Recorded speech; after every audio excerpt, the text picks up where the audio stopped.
Nous allons passer l'après-midi avec des professionnels du droit à essayer d'éclairer et de comprendre un peu toutes les évolutions qui peuvent impacter le métier. On parlera IA, robustesse et même procédure à l'amiable.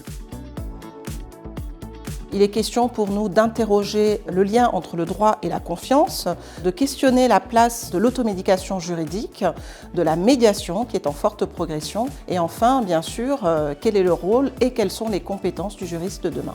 L'objectif de cette journée, c'est de permettre aux professionnels du droit, qu'ils soient juristes, avocats, spécialistes, de prendre un petit moment de recul pour essayer d'avoir un temps d'avance. Il s'agit d'essayer de comprendre un peu tous ces bouleversements du monde qui nous affectent et voir comment ils peuvent affecter leur pratique. C'est un moment de prospective, c'est un moment d'échange.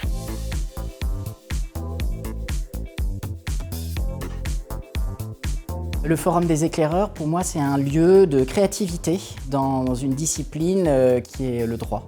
Trouver des nouvelles solutions, renouveler mes réflexions.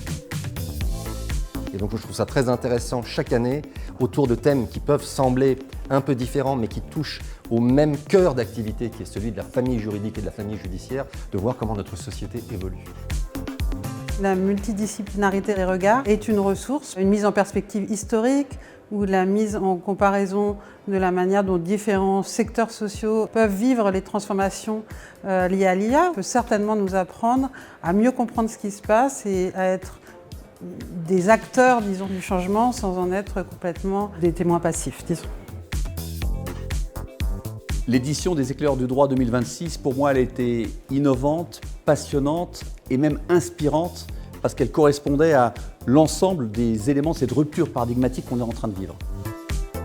Je pense que ces espaces de réflexion sont absolument indispensables. On a tous besoin, à certains moments, de se poser, de réfléchir, d'essayer de comprendre quelles sont les difficultés que l'on peut observer. Nous avons besoin d'échanger sur ces difficultés, sur les solutions que chacun apporte, et on peut se donner des idées pour mieux protéger les droits des personnes.